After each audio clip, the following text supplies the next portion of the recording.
ওম শান্তি। আজ 17 জুলাই 2024 প্রাত মুরলি। বাবা আজ বলেছেন, মিষ্টি বাচ্চারা, শরীরকে না দেখে আত্মাকে দেখো। নিজেকে আত্মা নিশ্চয় করে আত্মার সঙ্গে কথা বলো। এই অবস্থাকে মজবুত করতে হবে। এটাই হলো অত্যন্ত উঁচু লক্ষ্য। আজকের মুরলির প্রশ্ন, তোমরা আত্মারূপী বাচ্চারা বাবার সঙ্গে ওপরে অর্থাৎ পরম ধাম ঘরে কখন যাবে? উত্তর, যখন একটুও অপবিত্রতা থাকবে না। বাবা যেমন পিওর, তোমরাও যখন পিওর হবে তখন ওপরে যেতে পারবে।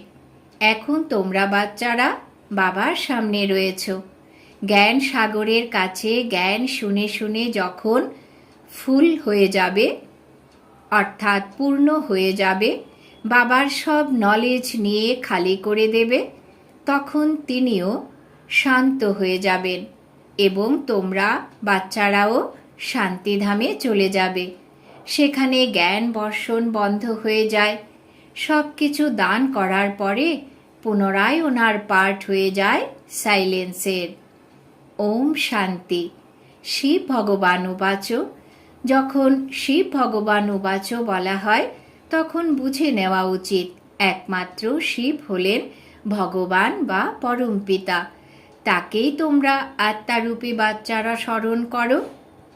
পরিচয় প্রাপ্ত করেছ রচয়িতা পিতার কাছে। সে তো অবশ্যই সবাই নম্বর অনুযায়ী পুরুষার্থ অনুসারে স্মরণ করবে। সবাই একরসভাবে স্মরণ করবে না। এই কথাটি হলো খুবই সূক্ষ্ম। নিজেকে আত্মা নিশ্চয় করে অন্যদেরও আত্মা ভেবে চলা, এই অবস্থাতে মজবুত হতে সময় লাগে। মানুষ তো কিছুই জানে না। না জানার দরুন সর্বব্যাপী বলে দিয়েছে। যেরকম তোমরা বাচ্চারা নিজেকে আত্মা মনে করে বাবাকে স্মরণ করো, তেমন করে অন্য কেউ স্মরণ করতে পারবে না। কোনো আত্মার বাবার সঙ্গে যোগ নেই। এসব কথা হলো অত্যন্ত গুহ্য এবং সূক্ষ্ম। নিজেকে আত্মা মনে করে বাবাকে স্মরণ করতে হবে। বলাও হয় যে আমরা আত্মারা হলাম ভাই ভাই, তাই আত্মাকেই দেখা উচিত, শরীর দেখা উচিত নয়। এ হলো অত্যন্ত উঁচু লক্ষ্য। অনেকে এমনও আছে যারা বাবাকে কখনো স্মরণ করে না। আত্মায় ময়লা জমেছে। মুখ্য কথা আত্মাকে নিয়েই। আত্মাই এখন তমপ্রধান হয়েছে। পূর্বে যা শতপ্রধান ছিল, এই জ্ঞান আত্মায় নিহিত আছে। জ্ঞানের সাগর হলেন পরম আত্মা। তোমরা নিজেদের জ্ঞানের সাগর বলবে না। তোমরা জানো আমাদের বাবার কাছ থেকে সম্পূর্ণ জ্ঞান নিয়ে নিতে হবে। তিনি নিজের কাছে রেখে কি করবেন? অবিনাশী জ্ঞান রত্নের ধন তো বাচ্চাদেরকেই দিতে হবে। বাচ্চারা নম্বর অনুসারে পুরুষার্থ অনুযায়ী গ্রহণ করবে। যারা বুদ্ধিতে বেশি জ্ঞান ধারণ করবে তারা ভালো সার্ভিসও করতে পারবে। বাবাকে জ্ঞানের সাগর বলা হয়। তিনিও আত্মা, তোমরাও আত্মা। তোমরা আত্মারা সম্পূর্ণ জ্ঞান অর্জন করো। যেমন তিনি হলেন এভার পিওর, তোমরাও এভার পিওর হবে। তারপরে যখন অপবিত্রতা একটুও থাকবে না, তখন ওপরে চলে যাবে। বাবা স্মরণের যাত্রার যুক্তি শেখান। এই কথা তো তোমরা জানো যে তোমাদের সারা দিন বাবার স্মরণ থাকে না। এখানে বাবা বাচ্চাদের অর্থাৎ তোমাদের সম্মুখে বসে বোঝান। অন্য বাচ্চারা তো সম্মুখে শোনে না, মুরলি পড়ে। এখানে তোমরা সম্মুখে আছো। নিজেকে আত্মা মনে করে বাবাকে স্মরণ করো এবং জ্ঞানও ধারণ করো। আমাদের বাবার মতন সম্পূর্ণ জ্ঞান সাগর হতে হবে। ফুল নলেজ যখন তোমরা বুঝে যাবে, তখন মনে করো যেন বাবাকে নলেজ থেকে খালি করে দেবে। তিনি তখন শান্ত হয়ে যাবেন। এই রকম নয় যে তার অন্তরে জ্ঞান টিপ টিপ পড়তে থাকবে। সব কিছু দান করে দিলে তখন তার পার্ট হয়ে যাবে সাইলেন্সের। যেমন তোমরা সাইলেন্সে থাকলে তখন তোমাদের জ্ঞান টপ টপ করবে কি? এই কথাও বাবা বুঝিয়েছেন যে আত্মা সংস্কার নিয়ে যায়। সে যদি কোনো সন্ন্যাসীর আত্মা হয় তবে বাল্যকাল থেকেই তার শাস্ত্র মুখস্থ থাকবে, তখন তার খুব সুনাম হবে। এখন তোমরা এসেছো নতুন দুনিয়ায় যাওয়ার জন্য, সেখানে তো জ্ঞানের সংস্কার নিয়ে যেতে পারবে না। এই সংস্কার সব মার্জ হয়ে যায়। এছাড়া আত্মাদের নিজের নিজের সিটে নিতে হবে নম্বর অনুযায়ী, পুরুষার্থ অনুসারে। তারপরে তোমাদের শরীরের আধারে নামকরণ হয়। শিব বাবা তো হলেন নিরাকার। তিনি বলেন, আমি এই দেহের অর্গান লোন হিসেবে নিয়েছি। তিনি তো শুধু জ্ঞান শোনাতে আসেন, তিনি জ্ঞান শোনেন না, কারণ তিনি তো নিজেই হলেন জ্ঞানের সাগর, তাই না? শুধু মুখ দিয়ে তিনি মুখ্য কাজটি করেন, আসেন শুধুমাত্র পথ বলে দিতে। তিনি শুনে কি করবেন? তিনি সর্বদা শোনান যে এমন এমন করো, সম্পূর্ণ কল্পবৃক্ষের রহস্য বলে দেন। বাচ্চারা, তোমাদের বুদ্ধিতে আছে যে নতুন দুনিয়া তো খুব ছোট হবে। এই পুরনো দুনিয়া তো কত বড়। পুরো দুনিয়ায় কত লাইট জ্বলে, লাইট দিয়ে কত কিছু হয়। সেখানে তো দুনিয়াও ছোট হবে, লাইটও কম থাকবে, যেন একটি ছোট গ্রাম। এখন তো কত বড় বড় গ্রাম আছে, সেখানে এতখানি থাকবে না, কয়েকটি মুখ্য মুখ্য রাস্তা থাকবে। 5 তত্ত্ব সেখানে শতপ্রধান হবে, কখনো চঞ্চল হবে না। সুখধাম বলা হয়, তার নামই হলো হ্যাভেন। ভবিষ্যতে তোমরা যত সমীপে আসতে থাকবে তত বৃদ্ধি হতে থাকবে। বাবাও সাক্ষাৎকার করাতে থাকেন। তখন এই সময় যুদ্ধে সৈন্যবাহিনী বা প্লেন ইত্যাদির প্রয়োজন থাকবে না। তারা তো বলে আমরা এখানে বসে সবাইকে শেষ করতে পারি। তখন এই প্লেন ইত্যাদি কিছুই কাজে লাগবে না। তখন এই চাঁদে বা অন্য গ্রহ ইত্যাদিতে প্লট দেখতেও যাবে না। এই সবই হলো ফালতু, কেবল বিজ্ঞানের অহংকার। কত কত শো করছে, জ্ঞানে কত সাইলেন্সে রয়েছে, একে ঈশ্বরের উপহার বলা হয়। বিজ্ঞানে শুধু নানান রকমের উথাল পাথাল। তারা শান্তি কি তা জানে না।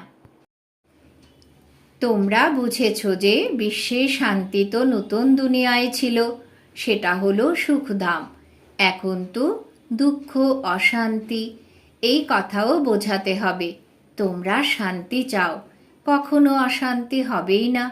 সে তো আছে শান্তিধাম ও সুখধামে। স্বর্গ তো সবাই চায়। ভারতবাসী বৈকুণ্ঠ বা স্বর্গকে স্মরণ করে, অন্য ধর্মের মানুষ স্বর্গকে স্মরণ করে না। তারা শুধু শান্তিকে স্মরণ করবে, সুখ তো স্মরণ করতে পারবে না, নিয়মেই নেই। সুখকে তো তোমরাই স্মরণ করো, তাই তো আহ্বান করো, আমাকে দুঃখ থেকে লিবারেট করো। আত্মারা হলো আসলে শান্তিধামের বাসিন্দা। এই কথাও কেউ জানে না। বাবা বোঝান, তোমরা অবুঝ ছিলে। অবুঝ কবে হয়েছ? 16 কলা থেকে 12-14 কলায় যবে থেকে যেতে থাকো, অর্থাৎ অবুঝ হয়ে যাও। এখন কোনো কলা নেই। মানুষ কনফারেন্স করতে থাকে, নারীদের এত দুঃখ কেন? আরে সম্পূর্ণ দুনিয়াটাই তো দুঃখে আছে, অপরিসীম দুঃখ। এবারে বিশ্বে শান্তি হবে কিভাবে? এখন তো অসংখ্য ধর্ম রয়েছে, সম্পূর্ণ বিশ্বের শান্তি তো এখন হতে পারবে না। সুখকে তো জানেই না। তোমরা কন্যারা বসে বোঝাবে, এই দুনিয়ায় অনেক প্রকারের দুঃখ রয়েছে, অশান্তি রয়েছে। আমরা আত্মারা যেখান থেকে এসেছি সেটা হলো শান্তিধাম। এবং যেখানেই আদি সনাতন দেবী দেবতা ধর্ম ছিল সেটা হলো সুখধাম। আদি সনাতন হিন্দু ধর্ম বলা হবে না, আদি অর্থাৎ প্রাচীন। সেটা তো ছিল সত্যযুগে, সেই সময় সবাই ছিল পবিত্র। সেটা হলো নির্বিকারী দুনিয়া, বেকারের নামও থাকে না। তফাৎ রয়েছে, তাই না? সর্বপ্রথমে নির্বিকারী অবস্থা চাই, তাই না? সেই জন্য বাবা বলেন, মিষ্টি মিষ্টি বাচ্চারা, কামের ওপর বিজয় প্রাপ্ত করো, নিজেকে আত্মা নিশ্চয় করো। এখন আত্মা হলো অপবিত্র, আত্মায় খাদ পড়েছে, তাই গহনাও এমন তৈরি হয়েছে। আত্মা পবিত্র হলে গয়নাও পবিত্র হবে। স্বর্গকে ভয়েসলেস ওয়ার্ল্ড বলা হয়।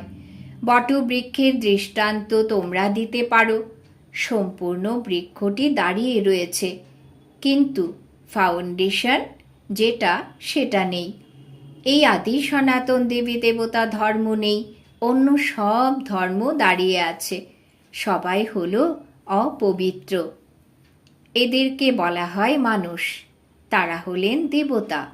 আমি মানুষকে দেবতায় পরিণত করতে এসেছি। 84 জন্ম মানুষেরই হয়। সিঁড়ির চিত্র দেখাতে হবে যে যখন তমপ্রধান হতে থাকে তখন হিন্দু বলা হয়, দেবতা বলতে পারে না, কারণ পতিত হয়েছে। ড্রামাতে এই রহস্যটি রয়েছে, তাই না?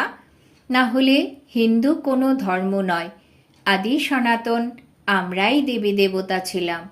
ভারত পবিত্র ছিল, এখন অপবিত্র হয়েছে, তাই নিজেদের হিন্দু বলে দিয়েছে। হিন্দু ধর্ম তো কেউ স্থাপন করেনি। এই কথাটি বাচ্চাদের ভালোভাবে ধারণ করে বোঝাতে হবে। আজকাল তো এত সময় দেওয়া হয় না, কমপক্ষে আধ ঘন্টা সময় দিলে তো পয়েন্ট শোনানো যায়। পয়েন্ট তো অনেক আছে, তার মধ্যেও প্রধান প্রধান পয়েন্ট শোনানো হয়। পড়াশোনায় যেমনভাবে পড়তে পড়তে এগিয়ে যেতে থাকে, তখন হালকা পড়াগুলো যেমন আলফ, বে ইত্যাদি কি স্মরণে থাকে? সেসব ভুলে যায়। তোমাদেরও বলা হয়, এখন তোমাদের জ্ঞান বদল হয়েছে। আরে পড়াশোনায় যত উপরে যাবে প্রথম পাঠ তো ভুলেই যাবে, তাই না? বাবাও আমাদের প্রতিদিন নতুন নতুন কথা শোনান। প্রথমে পড়াশোনা হালকা ছিল, এখন বাবা গুচ্ছ গুচ্ছ কথা শোনাতে থাকেন। তিনি হলেন জ্ঞানের সাগর, তাই না? জ্ঞান শোনাতে শোনাতে পরে দুটি শব্দের এসে যান যে অল্পকে বুঝে গেলে সেটাও যথেষ্ট। অল্পকে জানলে বে অর্থাৎ বাদশাহীর কথা তো জেনেই যাবে। এতটুকু বোঝালেও ঠিক আছে। যারা বেশি জ্ঞান ধারণ করতে পারবে না তারা উঁচু পদের অধিকারীও হতে পারবে না, পাসুই তনার হতে পারবে না, কর্মাতীত অবস্থাও প্রাপ্ত করতে পারবে না। এতেই খুব পরিশ্রম চায়। স্মরণেও পরিশ্রম রয়েছে, জ্ঞান ধারণ করারও পরিশ্রম রয়েছে। দুটোতেই সবাই যদি দক্ষ হয়ে যাবে সেটাও তো সম্ভব নয়। রাজধানী স্থাপন হচ্ছে, সবাই নর থেকে নারায়ণ কিভাবে হবে? এই গীতা পাঠশালার এইম অবজেক্টটি হলো এটাই। সেটাই হলো গীতা জ্ঞান। সেই জ্ঞান কে প্রদান করেন এই কথা তোমরা ছাড়া আর কেউ জানেই না। এখন হলো কবরখানা, এরপর পরিস্থান হবে। এখন তোমাদের জ্ঞান চিতায় বসে পূজারী থেকে পূজ্য অবশ্যই হতে হবে। বিজ্ঞানীরা কত দক্ষ হয়ে উঠেছে, ইনভেনশন করতেই থাকছে।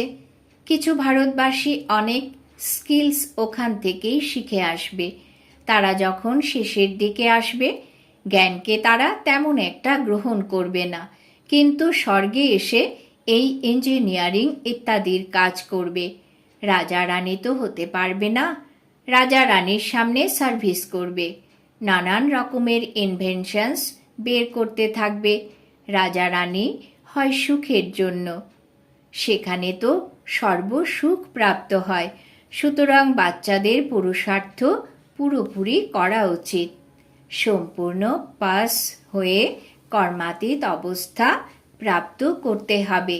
শীঘ্র ফিরে যাওয়ার চিন্তা করা উচিত নয়। এখন তোমরা হলে ঈশ্বরীয় সন্তান। বাবা পড়াচ্ছেন। এই মিশন হলো মানুষকে চেঞ্জ করার। যেমন বৌদ্ধ বা খ্রিস্টানদের মিশন হয়, তাই না? কৃষ্ণ এবং খ্রিস্টান শব্দ দুটো বেশ কাছাকাছি শোনায়। উভয়ের মধ্যে আদান প্রদানের অনেক কানেকশন রয়েছে। এ এতখানি অনেক সাহায্য করে। তাদের ভাষা ইত্যাদি ত্যাগ করা এও এক প্রকারের ইনসাল্ট। তারা তো আসেই শেষের দিকে, না খুব শোক ভোগ করে, না দুঃখ। সব ইনভেনশন তারাই করবে। এখানে যদিও তারা চেষ্টা করে, কিন্তু অ্যাকুরেট তৈরি করতে পারবে না। বিদেশের জিনিস বেশিরভাগ ক্ষেত্রেই ভালো হয়ে থাকে। তারা সততার সাথে তৈরি করে, এখানে ডিসঅনেস্টির সাথে তৈরি করে। এখানে হলো অপরিসীম দুঃখ। সকলের দুঃখ দূর করতে পারেন একমাত্র বাবা। তিনি ছাড়া অন্য কোনো মানুষের সামর্থ্য নেই। যত কনফারেন্স ইত্যাদি করা হোক যে বিশ্বে শান্তি হোক, কিন্তু ধাক্কা খেতেই থাকে। শুধু মাতাদের দুঃখের কথা নয়, এখানে তো অনেক প্রকারের দুঃখ রয়েছে। সম্পূর্ণ দুনিয়ায় ঝগড়াঝাটি, লড়াই ইত্যাদির কথা সব। পয়সার কথায় মারামারি করে। সেখানে তো দুঃখের কথাই নেই। এই সবও হিসেব করা উচিত। লড়াই যখন তখন আরম্ভ হয়ে যেতে পারে। ভারতে যবে থেকে রাবণের আগমন হয়, তখন প্রথমে ঘরে ঘরে লড়াই শুরু হয়। একে অপরের থেকে আলাদা হতে থাকে। নিজেদের মধ্যেই লড়াই করে মরে। তারপরে বাইরের মানুষ আসে। প্রথমে ব্রিটিশ সরকার ছিল না, পরে তারা এসে টাকা কড়ি লোভ দিয়ে নিজেরা রাজত্ব করে গেছে। কত তফাৎ হয়ে যায় রাত দিনের। নতুন কেউ তো কিছুই বুঝবে না। নতুন নলেজ কিনা, যা পরে প্রায় লুপ্ত হয়ে যায়। বাবা নলেজ দেন, যা লুপ্ত হয়ে যায়। এই একটি মাত্র পড়াশোনা একমাত্র বাবার কাছ থেকেই প্রাপ্ত হয়। ভবিষ্যতে তোমাদের সবার সাক্ষাৎকার হতে থাকবে যে তোমরা এমন হবে, কিন্তু তখন কী বা করণীয় থাকবে? আর উন্নতি করতে পারবে না। রেজাল্ট বেরিয়ে গেলে তখন ট্রান্সফার হওয়ার সময় এসে যাবে। তখন কাঁদবে, চিৎকার করবে, আমরা নতুন দুনিয়ায় প্রবেশ করব। তোমরা পরিশ্রম করো, চারিদিকে যেন খবর পৌঁছায়। তখন নিজের থেকে সেন্টারে ছুটে আসবে। কিন্তু যতই দেরি হবে ততই টু লেট হতে থাকবে। তখন আর কিছু জমা করতে পারবে না। টাকা পয়সার প্রয়োজন থাকবে না। বোঝানোর জন্য তোমাদের এই ব্যাজই হবে যথেষ্ট। ইনি হলেন ব্রহ্মা, তিনি হলেন বিষ্ণু, বিষ্ণুই হলেন সেই ব্রহ্মা। এই বেজ হলো এমন, যাতে সকল শাস্ত্রের সার তত্ত্ব এতেই রয়েছে। বাবা বেজের খুব গুণগান করেন। একটা সময় আসবে যখন সবাই তোমাদের কাছে তোমাদের এই বেজকে মাথায় ছোঁয়াবে। মনমনা ভব। এতে আছে, আমাকে স্মরণ করো, তাহলে এইরূপ হবে। ইনি অর্থাৎ ব্রহ্মা বাবাই 84টি জন্ম নেয়। একমাত্র বাবাই পুনর্জন্ম নেন না। আচ্ছা, বাবা সবাইকে ইয়াদ পেয়ার দিচ্ছেন। মিষ্টি মিষ্টি হারানিধি বাচ্চাদের প্রতি মাতা পিতা বাপ দাদার স্মরণের স্নেহ সুমন আর সুপ্রভাত। আত্মাদের পিতা তার আত্মারূপী বাচ্চাদেরকে জানাচ্ছেন নমস্কার। আমরা আত্মারূপী বাচ্চারা আমাদের মাতা পিতা বাপ দাদাকে জানাই স্মরণের স্নেহ সুমন, সুপ্রভাত, নমস্কার। ধারণার জন্যে মুখ্য সার 1 নম্বর, স্মরণ করার পরিশ্রম এবং জ্ঞানের ধারণার দ্বারা কর্মাতীত অবস্থা প্রাপ্ত করার পুরুষার্থ করতে হবে। জ্ঞান সাগরের সম্পূর্ণ নলেজ নিজের মধ্যে ধারণ করতে হবে। 2 নম্বর, আত্মায় যে খাদ পড়েছে সেসব দূর করে সম্পূর্ণ ভয়েসলেস হতে হবে। একটু অপবিত্রতার অংশও যেন না থাকে। আমরা আত্মারা হলাম ভাই ভাই, এই অভ্যাস তৈরি করতে হবে। বরদান। বাবা আজ বরদান দিয়েছেন, সময় আর সংকল্পরূপী খাজানার ওপরে অ্যাটেনশন দিয়ে জমার খাতা বৃদ্ধি করে পদমা পদম পতি ভব। সময় আর সংস্কাররূপী খাজানার ওপরে অ্যাটেনশন দিয়ে জমার খাতা বৃদ্ধি করে পদমা পদম পতি ভব। ব্যাখ্যা: খাজানা তো অনেক আছে, কিন্তু সময় আর সংকল্প, বিশেষত এই 2 খাজানার ওপরে অ্যাটেনশন দাও। সকল সময় সংকল্প শ্রেষ্ঠ আর শুভ হলে জমার খাতা বৃদ্ধি হতে থাকবে। এই সময় 1 জমা করবে তো পদম প্রাপ্ত হবে, হিসেব রয়েছে। এ হলো 1কে পদম গুণ করে দেওয়ার ব্যাংক। সেই জন্য যা কিছুই হোক, যদি কিছু ত্যাগ করতে হয়, তপস্যা করতে হয়, নির্মাণ হতে হয়, যা কিছুই হোক না কেন, এই 2টি বিষয়ের উপরে অ্যাটেনশন থাকলে পদমা পদম পতি হয়ে যাবে। স্লোগান: মনোবলের দ্বারা সেবা করো তো তার প্রালব্ধ অনেক গুণ বেশি প্রাপ্ত হবে। মনোবলের দ্বারা সেবা করো তো তার প্রালব্ধ অনেক গুণ বেশি প্রাপ্ত হবে। আজকের সমান আমি পদমা পদম ভাগ্যশালী আত্মা। ওম শান্তি।